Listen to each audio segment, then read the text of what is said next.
Hey, this is Edward Ambrosi again. Another video today about talking about business providers or business service providers or businesses that sell premium services in the market. Um, this is more towards companies that have never actually done uh, cold prospecting or outbound prospecting in the market. I'll talk about some of the concepts there to be able to get in very high ticket or very premium clients in your services.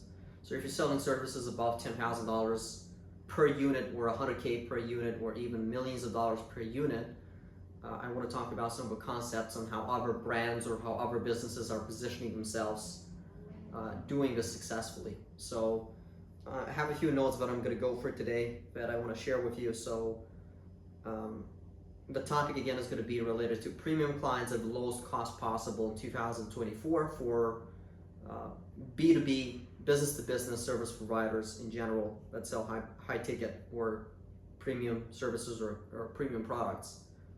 So we'll talk about the sales process. We'll talk about case studies like brands like Hermes.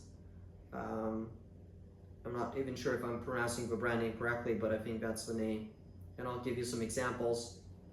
The free versus premium model, so giving away free trials versus selling those free trials up front for a higher ticket per unit, and then selling even way higher ticket services on top of that. And then brand positioning versus selling, how that is going to affect how you do things in the current environment. Of course, there's a lot of different spaces, there's a lot of different sectors, and just keep in mind as a disclaimer that this thought process that I'm using is more, it's just based on my personal experience. It's not based on your experiences, whatever you're dealing with in your current business. Of course, if we were to work with you in a business setting, we would have analyzed whatever you're doing now and analyze whatever you want to achieve to be able to give you more custom support.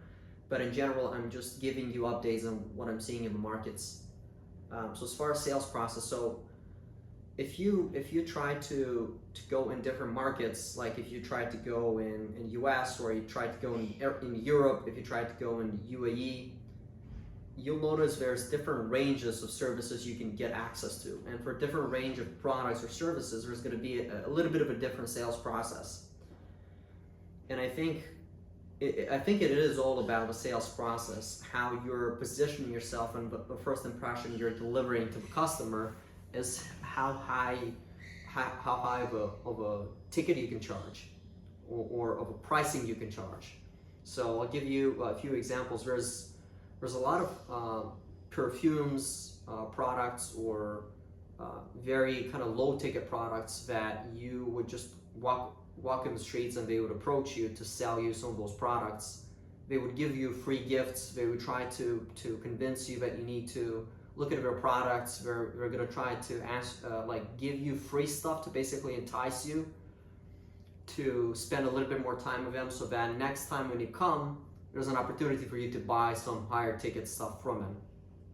Which of course for some tourists or for some people it might work, but if you want to build a business out of that, I think it's just less predictable. It's less of a premium service you're doing. Versus, let's say, if you go into a mall and you go to the top, a brand of a mall, let's say you want to buy something expensive from a brand like Hermes, they're not trying to sell you free stuff. They're going to basically try to get you in their funnel by you buying into like a $500 to $1,000 product. Once you get into that funnel, we're going to try to upsell you on a $10,000, $20,000, $50,000 product. So essentially, their free list or their lead generation is a client. They're not actually trying to create like free lead magnets, or they're not trying to send you stuff for free. They're positioned in a completely different way. And also the way they're selling is way different. They're not really approaching you in the actual store. They're just making sure they're making sure that you're kind of well taken care of in the store, and you're actually asking them questions. So instead of them being pushy and them just being super proactive about it, very way less hands off and very good at just look at you and make sure that you're well taken care of with eye contact and making sure you have drinks and teas and all the other stuff just to make sure that you feel good about it and you'll make your own decisions. Of course, there's a different type of customer as well that you're interacting with that has access to liquidity, capital, and they have a different decision-making process. But ultimately, it's just interesting to see how the sales process and the positioning and how you're positioning your brand is going to affect how much you can charge, even though like your product might have very similar quality as other products. It doesn't really matter in the current environment, at least. So that's an interesting thing to see. So if you were to sell a service, keep in mind that you would rather position that B2B service as more of a Hermes kind of service rather than a low ticket, let me give you something for free, lead magnet, but that's pretty much it. And they're gonna waste your time, not respond to your emails, not respond to your phone calls. Just basically see you as not a premium, high luxury, high-end service that is gonna take care of them. You need to really consider what kind of deliverables you should include in your service or your product, or what kind of like components you should include to make it look like that kind of high luxury service so that you can charge more. Also, for services, it's important to realize what value does that service provide to the end customer. If it provides 5-10x more value, either in capital or authority or brand building or whatever you're providing, then you can definitely charge. If let's say you're bringing in 100K in value, you can definitely charge 10K easily. If you're bringing $1 million in value for that end customer, you can charge 100K easily. So for example, for some of our customers, we can just get them one customer, and that one customer can just pay for the annual contract. So it doesn't really matter if we're going to charge them $30,000 or we're going to charge them 100K. If they get a few customers, they're going to be able to make a lot more money on the back end.